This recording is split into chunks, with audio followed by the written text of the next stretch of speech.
Ed Rollins. Ed, you've seen a lot of races, nothing like this clearly. There's never been anything like this. I mean, you had it someone who 2 years ago, a survey was done pitting him head-to-head with McCain. He won Illinois and Hawaii and District of Columbia. In the course of 2 years, he beat the Democrat establishment, a very strong candidate who was presumed to be the nominee and possibly the president. He beat back a very strong candidate, raised unprecedented amounts of money. He had the biggest volunteer army ever, ran the most disciplined campaign I've seen in 40 years, and it did not make a single major mistake from start to finish. And that's pretty extraordinary, and I think the country rewarded him. You know, it wasn't easy for him, and he did make mistakes. Remember the Reverend Wright, and remember lots of folks felt that he needed to distance himself from Reverend Wright sooner than he did, and he had some foreign policy issues and the Russia. Let us come together and bow our heads. Bitterness over guns, but here's a rookie candidate. It wasn't major mistakes. A rookie candidate, but an amazingly well-run campaign that understood the process better than the professionals in the Hillary Clinton created campaign. a campaign too from nothing. I mean, against a candidate, Hillary Clinton, you know, well-funded, incredibly well-known, had a huge number of very experienced people around her to really create something from whole cloth. I mean, it is unheard of. And it was a modern campaign in a way that we didn't think there could be a modern campaign. You know, he took his community organizing ability and wedded it to the internet, and did something that was so different from any other campaign that's ever been done. He also, by the way, has 3 million contributors in his database who are not simply going to go away, who will be a powerful lobbying force for his agenda. So that's a significant thing to remember looking forward. We understand President Bush has called President-elect Barack Obama to congratulate him. We're going to take a short break. We're anticipating Barack Obama arriving. We were, of course, going to bring that to you as soon as it happens. If it happens during a break, we will break into the break for you. Our coverage continues. We'll be right back. Be with his wife and his family, with his children, especially in this time. Coverage of America Votes 2008 is brought to you by Cisco, a primary provider of the network technology for CNN's political coverage, and by Divided We Fail. Demand action from the presidential candidates and our leaders at dividedwefail.org. Visit the Election Center at cnn.com/election for in-depth information on the candidates. I was just out of college. I was living in New York City. I had everything in front of me, and then I got really sick. I started to see doctors, and I went to specialists, and it was that time they discovered I had Lyme disease. After a year of going through tests, my medical bills were about $50,000. If I had to do it all over again, I don't know what I would do differently. I had health insurance. I had good health insurance, is what I thought.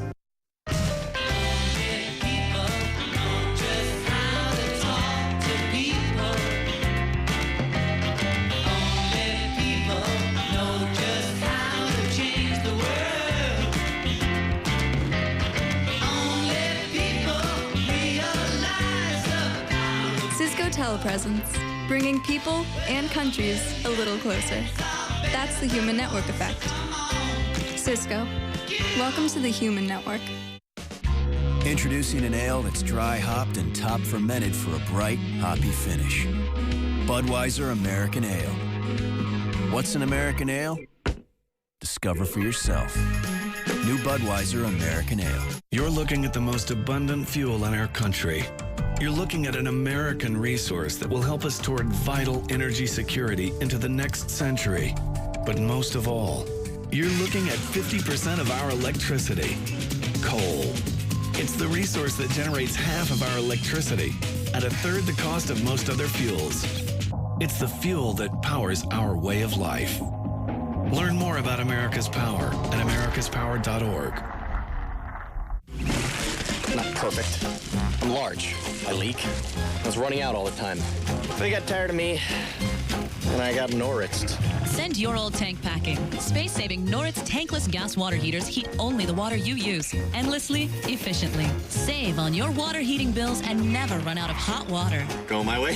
When your tank breaks down, don't just replace it. Get Norritz with the world's leading brand of tankless gas water heaters. Go to norritz.com/TV to learn more. Norritz, always hot. Healthy beauty is the journey. And the first step is healthy skin. Create healthy skin for life with Aveeno Daily Lotion. This exclusive oat formula is proven to actually improve skin's health in 1 day with significant improvement in 2 weeks. Aveeno Daily Moisturizing Lotion. Heard you coming back to town, hoping that you'll come around and see me. Thinking about you so long, how'd I get things so wrong? You don't need me.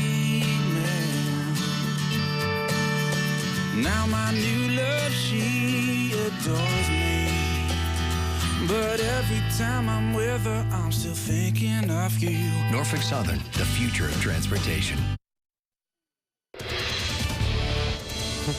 Truly historic night here in the United States. Barack Obama will become the 44th president of the United States. A very, very decisive and impressive win in the Electoral College. And we're going to update our viewers, Anderson. And we're also expecting Barack Obama to appear and speak before an assembled crowd of several thousand, at the very least, assembled in Grant Park in Chicago. We're going to bring that to you live as well. Once he starts speaking, we'll go there. We're anxious to hear what he has to say. As you note, he's not only received the congratulatory call, the concession statement from Senator McCain, but we're told that, you pointed out, President Bush has already called him to congratulate him and to invite him to come to the White House with his family, get used to what's going to be in store for him, at least for the next 4 years. Let me walk over and update our viewers on how Barack Obama did this tonight. First of all, with a popular vote.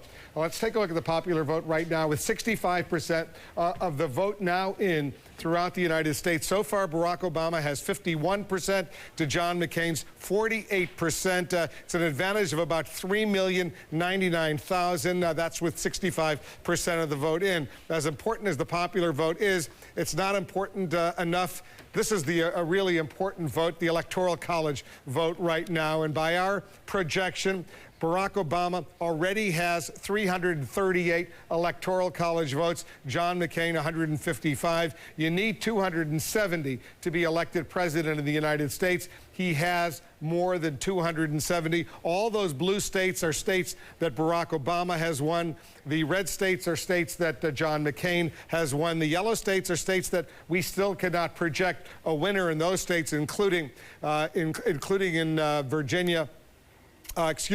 Including in North Carolina, in Indiana, Missouri, and Montana. Alaska, they haven't closed the polls yet in Alaska, but we're expecting that state will wind up for John McCain. Now, let's take a look and see how he put together this win tonight, and we'll go to some of the projections that we have, how he did it. I want to first of all put up on the screen, well, we'll do that in a moment, but Anderson, I guess one of the critical moments was Florida. He carried Florida, obviously on the West Coast, California, Oregon, and Washington State. That was more than enough to put it together. But the fourth largest state in the United States, Florida, was clearly a huge win because both of these candidates spent so much time trying to win Florida, and Barack Obama won Florida. There's also a number of important Senate races that we're continuing to look at, some House races, also the ballot initiative in California, the Prop 8 about marriage equality. We'll try to bring our viewers an update on that. A lot ahead in these next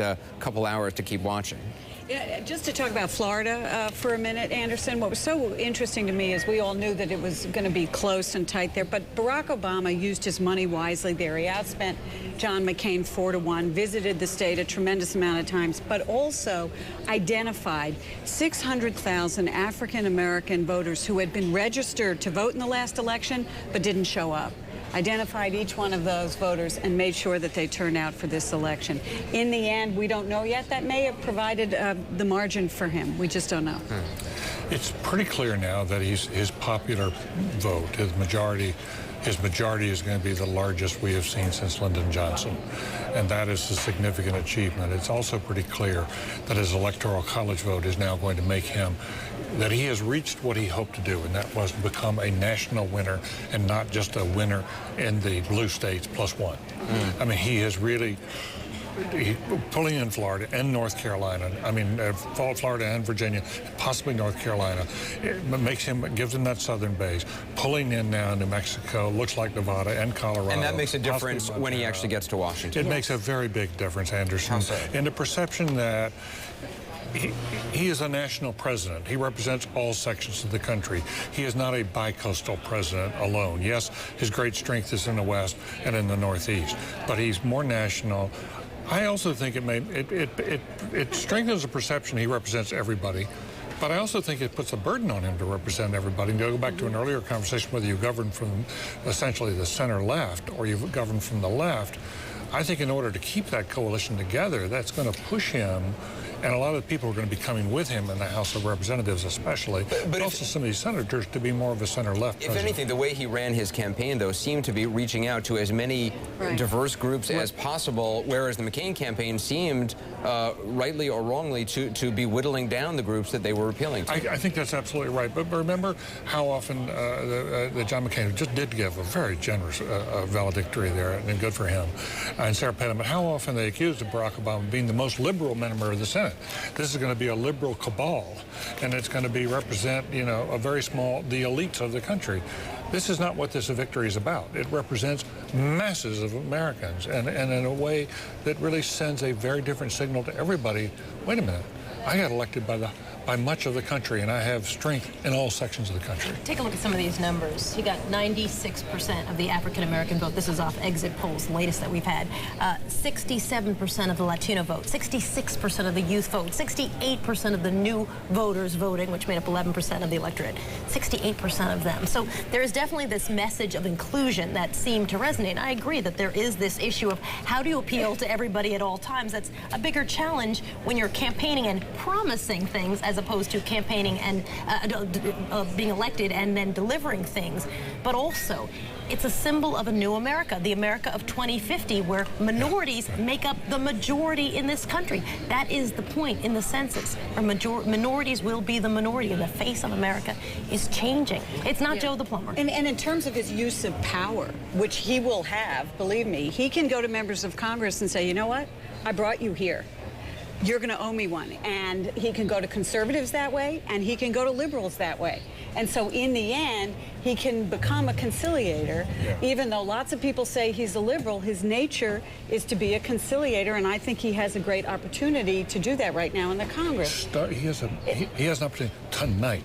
The speech tonight now becomes very, very important, because this is his moment when he shows how he's it's not just about celebrating tonight, it's about looking forward. It's looking forward. And I think the Trump part, too, and particularly in Florida, when we're talking about Florida, obviously the economic situation really dominated there, because McCain thought that the older voters were going to go his way. He didn't really think he was going to have to fight for Florida in the way that he had to.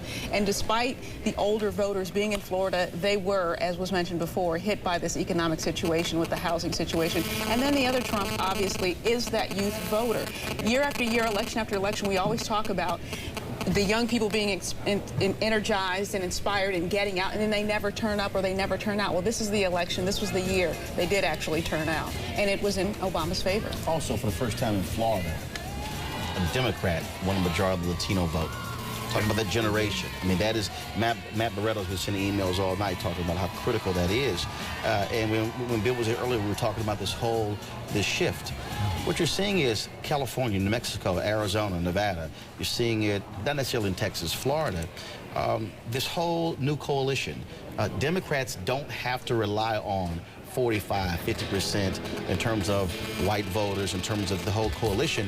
And so, you know, how they run campaigns, Obama has shown even how that changes the kind of campaigns you're going to see over the next 4 years in terms of how they do the whole outreach. And so I think from a Republican standpoint, how Bush did so well in 2004 with Hispanics, I mean, they have a serious issue now as to how they position this party to win elections this is like going forward. Jesus for the Republican Party, certainly in many ways. Well, I mean, on so many levels, Jesus. On so many levels, I've got to believe, and I've written on this, that this is really an eye-opener for the Republican Party, and it does have to reevaluate and reassess, and I believe it will in so many in ways as it relates to the conservatism, the moderate message, the moderates within the party, minorities. I think that this conversation is something that has had to be had with the party starting back in 2006. The independent voters are so important in this election. Absolutely. McCain, when he was an independent, was running ahead of the Republican brand. When he became more of a tax and spend, old-fashioned Republican, and maybe my Republican friends would argue with me about this, he didn't do as well. And so, you know, now I think with the new president, in Barack Obama, it's like a great national Rorschach test. You look at him, and what do you see? And to the liberals, they might see a liberal. Right. And to the moderates, you might see a moderate. We just don't know what it's going to be. Getting emails, the African American saying African American. I'm getting emails from whites who say, yeah, but he's also half white. Exactly. I mean, the bottom line is, the guy is. This is why he has to represent all of America. There's a lot we can be inspired by, but he's the president for all of America. We understand President-elect Obama is on site in the location at Grant Park. We are, of course, going to bring you his comments live. We're going to take a short break. When we come back, most likely Barack Obama.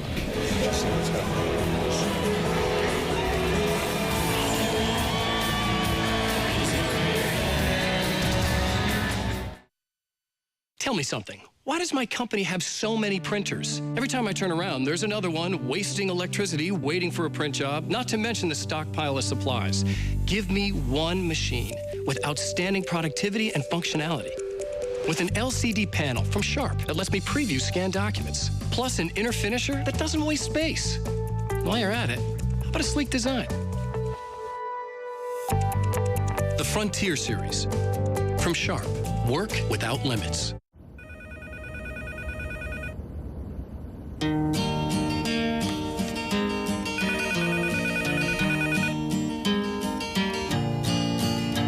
To feel you all around me and to take your hand along the sand. What is the sign of a good decision? In the world of personal finance, it's Mass Mutual. Ask your advisor or visit massmutual.com. Oh, this is interesting. Hey, Bob. Hey, Greg. I think we have a little competition. What do you say we move forward with that new data center like we did with the LA office? Sure, Greg. We can customize your Blade servers with the same software and security we discussed yesterday. Right, so I just plug in and I'm good to go. Yeah, pretty much. You know what I call that? Sweet. Turning new technology into your technology. CDW is there with the customized solutions you need. Oh, look at this. Bring it on. Nice flight, Captain.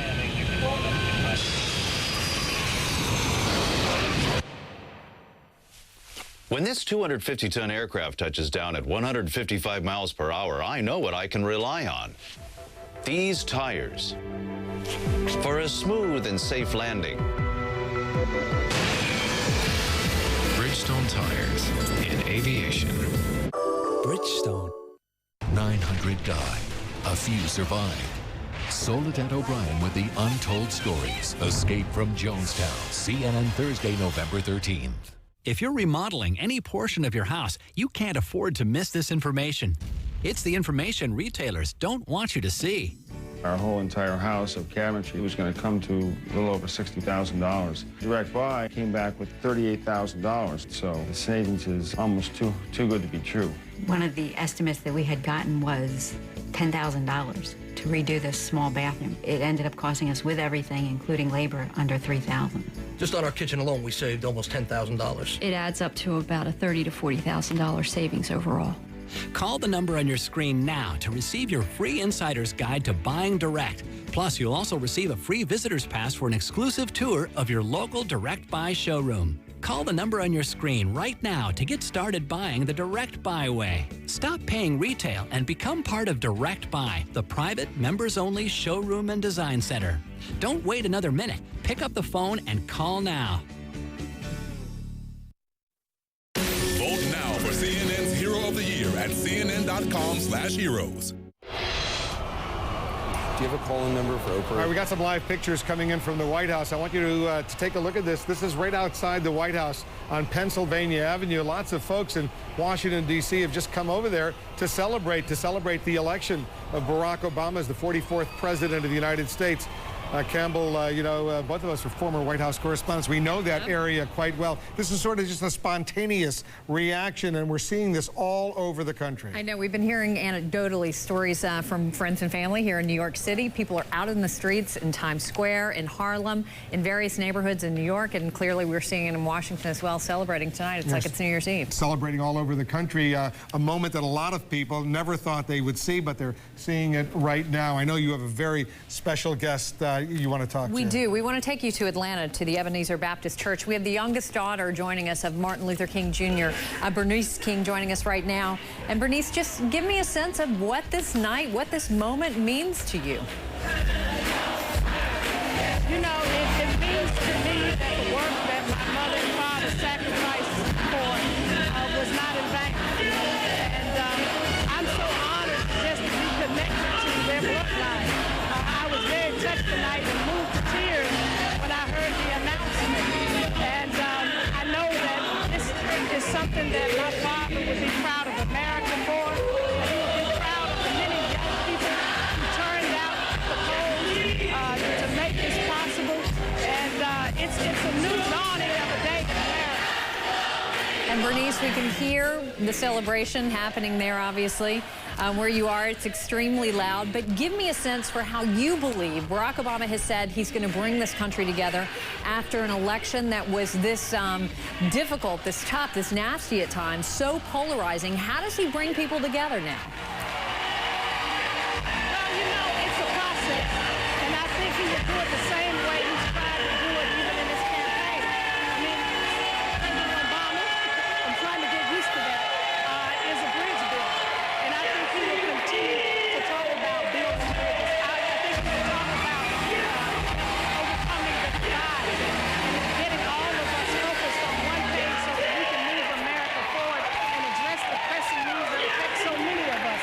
And I think if he just focuses on the things that he's focused on, healthcare.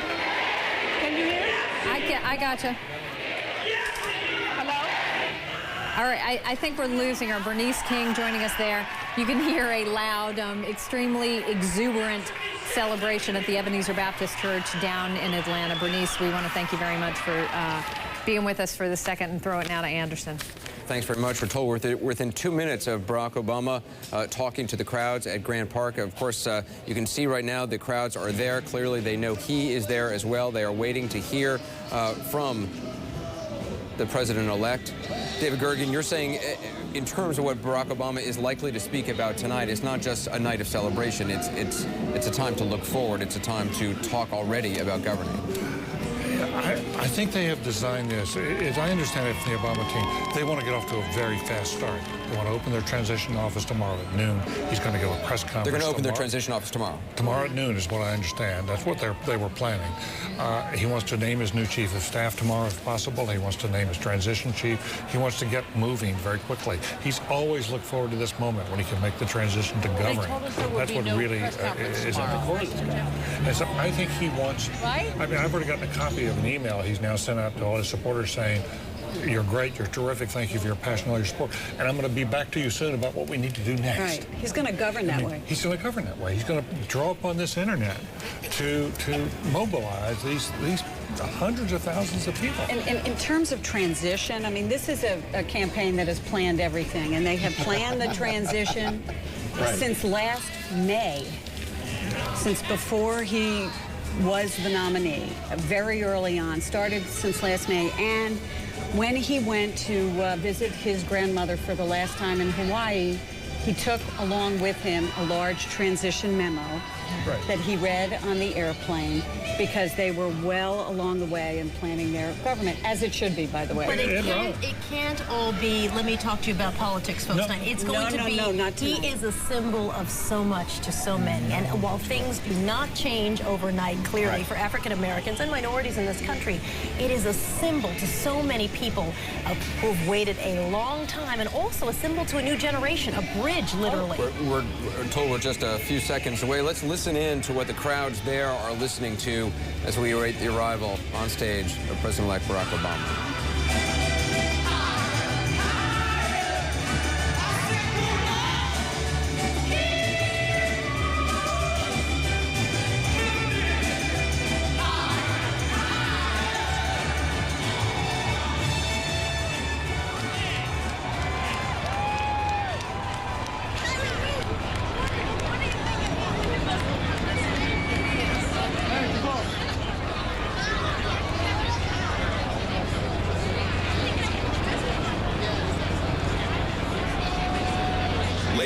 and gentlemen, the next First Family of the United States of America.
Hello, Chicago.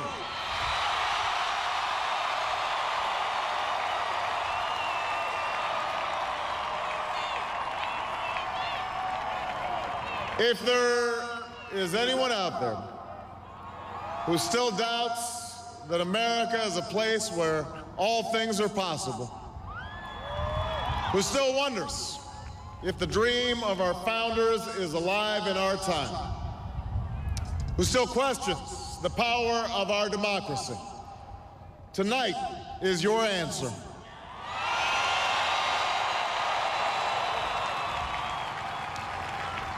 It's the answer told by lines that stretched around schools and churches in numbers this nation has never seen, by people who waited 3 hours and 4 hours, many for the first time in their lives, because they believed that this time must be different, that their voices could be that difference.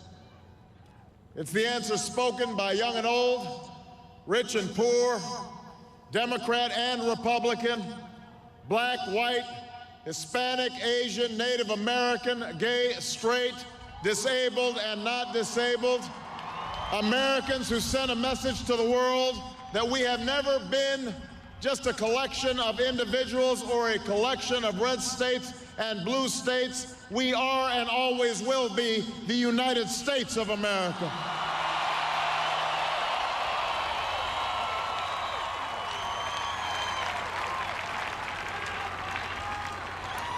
It's the answer that led those who've been told for so long by so many to be cynical and fearful and doubtful about what we can achieve, to put their hands on the arc of history and bend it once more toward the hope of a better day. It's been a long time coming, but tonight, because of what we did on this day, in this election, at this defining moment, change has come to America.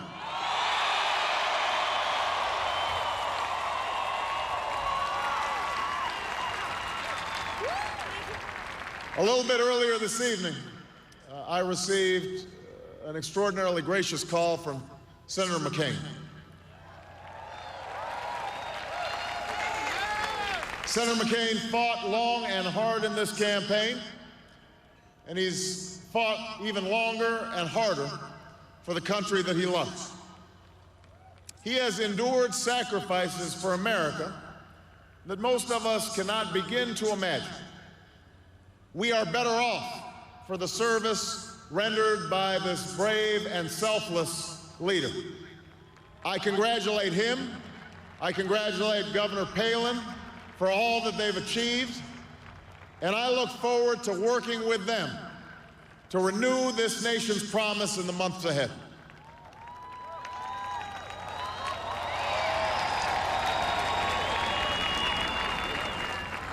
I want to thank my partner in this journey, a man who campaigned from his heart and spoke for the men and women he grew up with on the streets of Scranton and rode with on the train home to Delaware, the Vice President-elect of the United States, Joe Biden.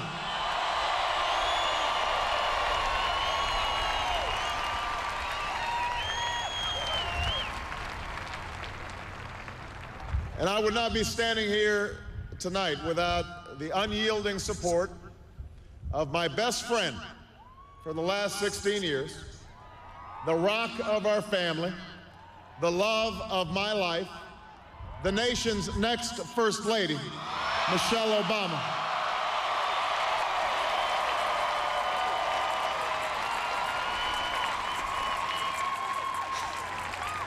Sasha and Malia, I love you both more than you can imagine, and you have earned the new puppy that's coming with us to the White House.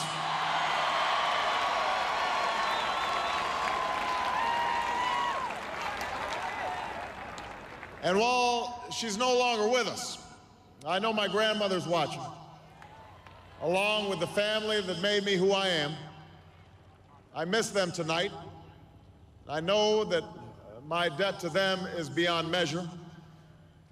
To my sister Maya, my sister Alma, all my other brothers and sisters, thank you so much for all the support that you've given me. I am grateful to them.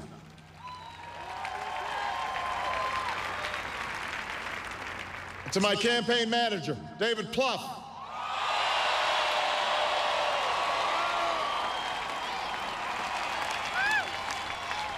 the unsung hero of this campaign, who built the best political campaign, I think, in the history of the United States of America. To my chief strategist, David Axelrod,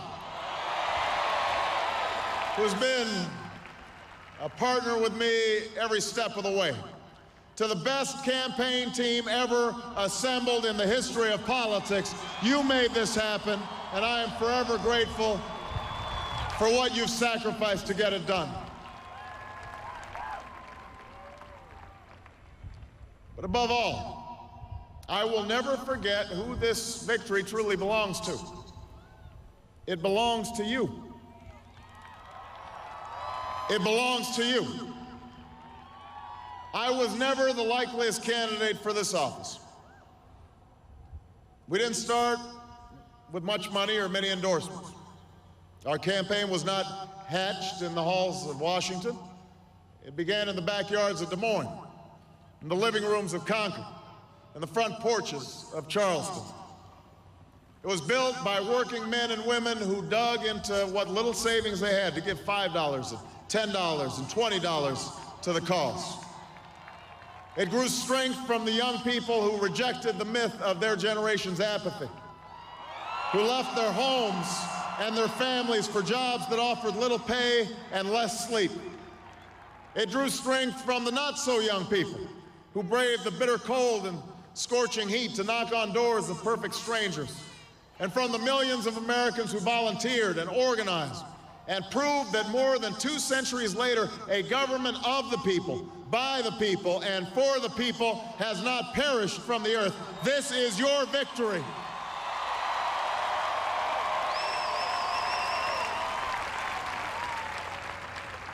Now, I know you didn't do this just to win an election. And I know you didn't do it for me.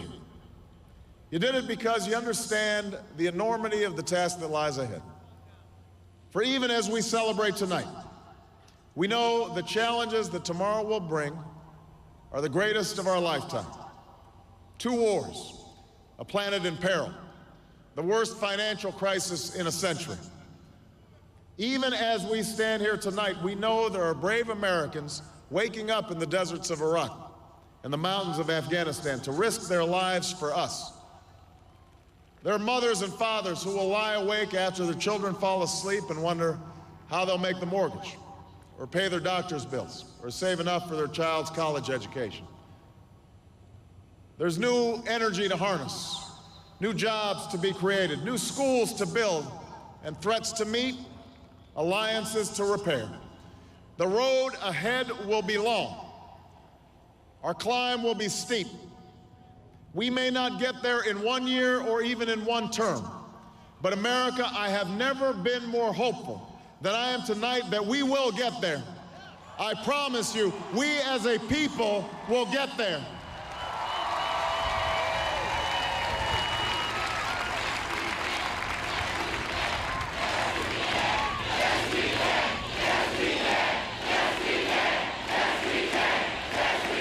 There will be setbacks and false starts. There are many who won't agree with every decision or policy I make as president. And we know the government can't solve every problem. But I will always be honest with you about the challenges we face. I will listen to you, especially when we disagree. And above all, I will ask you to join in the work of remaking this nation the only way it's been done in America for 221 years. Block by block, brick by brick, calloused hand by calloused hand.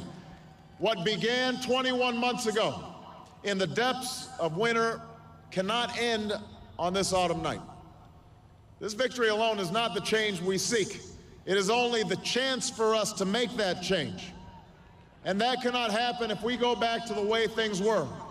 It can't happen without you, without a new spirit of service, a new spirit of sacrifice. So let us summon a new spirit of patriotism, of responsibility, where each of us resolves to pitch in and work harder and look after not only ourselves but each other. Let us remember that if this financial crisis taught us anything, it's that we cannot have a thriving Wall Street while Main Street suffers. In this country, we rise or fall as one nation, as one people.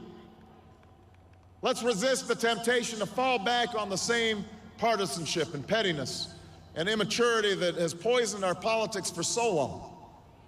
Let's remember that it was a man from this state who first carried the banner of the Republican Party to the White House, a party founded on the values of self-reliance and individual liberty and national unity. Those are values that we all share. And while the Democratic Party has won a great victory tonight, we do so with a measure of humility and determination to heal the divides that have held back our progress.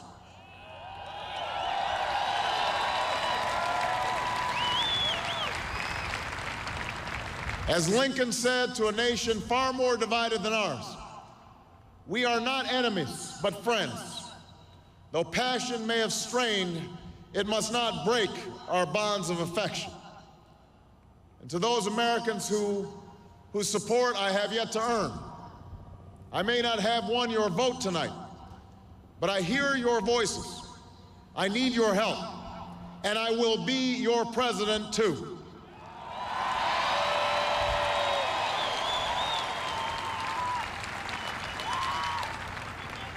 And all those watching tonight from beyond our shores, from parliaments and palaces, to those who are huddled around radios in the forgotten corners of the world, our stories are singular, but our destiny is shared. And a new dawn of American leadership is at hand.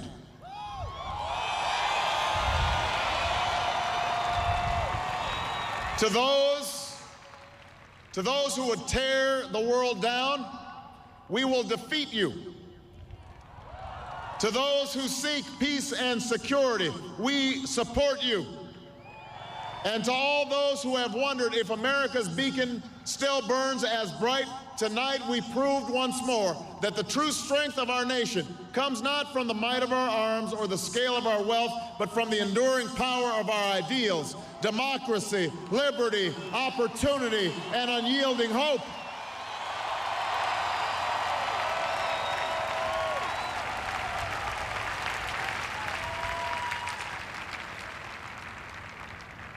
That's the true genius of America, that America can change. Our union can be perfected. What we've already achieved gives us hope for what we can and must achieve tomorrow. This election had many firsts and many stories that will be told for generations, but one that's on my mind tonight is about a woman who cast her ballot in Atlanta. She is a lot like the millions of others who stood in line to make their voice heard in this election, except for one thing. Ann Nixon Cooper is 106 years old. She was born just a generation past slavery, a time when there were no cars on the road or planes in the sky, when someone like her couldn't vote for two reasons: because she was a woman and because of the color of her skin. And tonight, I think about all that she's seen throughout her century in America: the heartache and the hope, the struggle and the progress, the times we were told that we can't, and the people who pressed on with that American creed: yes, we can. At a time when women's voices were silenced and their hopes dismissed, she lived to see them stand up and speak out and reach for the ballot: yes, we can. When there was despair in the Dust Bowl and depression across the land, she saw a nation conquer fear itself with a New Deal, new jobs, a new sense of common purpose: yes, we can. When the bombs fell on our harbor and tyranny threatened the world, she was there to witness a generation rise to greatness and a democracy was saved: yes, we can. She was there for the buses in Montgomery, the hoses in Birmingham, a bridge in Selma, and a preacher from Atlanta who told the people that we shall overcome: yes, we can. A man touched down on the moon. A wall came down in Berlin. A world was connected by our own science and imagination. And this year, in this election, she touched her finger to a screen and cast her vote. Because after 106 years in America, through the best of times and the darkest of hours, she knows how America can change. Yes, we can. America, we have come so far. We have seen so much, but there's so much more to do. So tonight, let us ask ourselves, if our children should live to see the next century, if my daughters should be so lucky to live as long as Ann Nixon Cooper, what change will they see? What progress will we have made? This is our chance to answer that call. This is our moment. This is our time to put our people back to work and open doors of opportunity for our kids, to restore prosperity and promote the cause of peace, to reclaim the American dream and reaffirm that fundamental truth that out of many we are one, that while we breathe, we hope, and where we are met with cynicism and doubt and those who tell us that we can't, we will respond with that timeless creed that sums up the spirit of a people. Yes, we can. Thank you. God bless you, and may God bless the United States of America.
President-elect Barack Obama and the next First Lady of the United States. He dug deep in those remarks. He tried to reach this moment. This is a moment that millions and millions of people will never forget. On this day, the next president of the United States has been elected. He will become the 44th president of the United States and the first African-American president of the United States.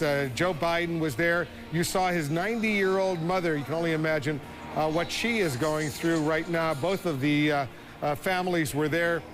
The Obama family, the Biden family, and there you see Jesse Jackson, the Reverend Jesse Jackson, among the approximately 125,000 people or so estimated to be in that crowd at Grant Park in Chicago. Along the lake, they gathered there to celebrate this moment, and they gathered there hours before they knew for sure that Barack Obama would be elected President of the United States. This is a real historic moment. I don't think we can overemphasize how significant this is. I think it's the last time a president-elect had a night like this. Really, you got to go back to 1992, November, when Bill Clinton became the president-elect, because in 2000, when George W. Bush, with hindsight, won the election, it took about 30 days for that recall and recount to take place, so he really couldn't celebrate as Barack Obama is doing on this night, as Bill Clinton did back in Little Rock in 1992. So they're going to enjoy it. They're going to appreciate what's going on. And we're going to stay on top of this story, because how he did it is a story that we're going to share with you. Our coverage will continue. We're here at the CNN Election Center. We're watching it when we come back.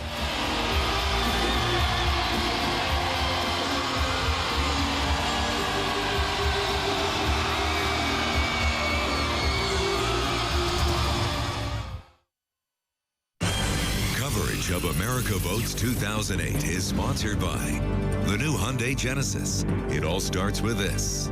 And by the Sharp Frontier series with OSA-enabled technology. Work without limits. Visit the Election Center at cnn.com/election for in-depth information on the candidates.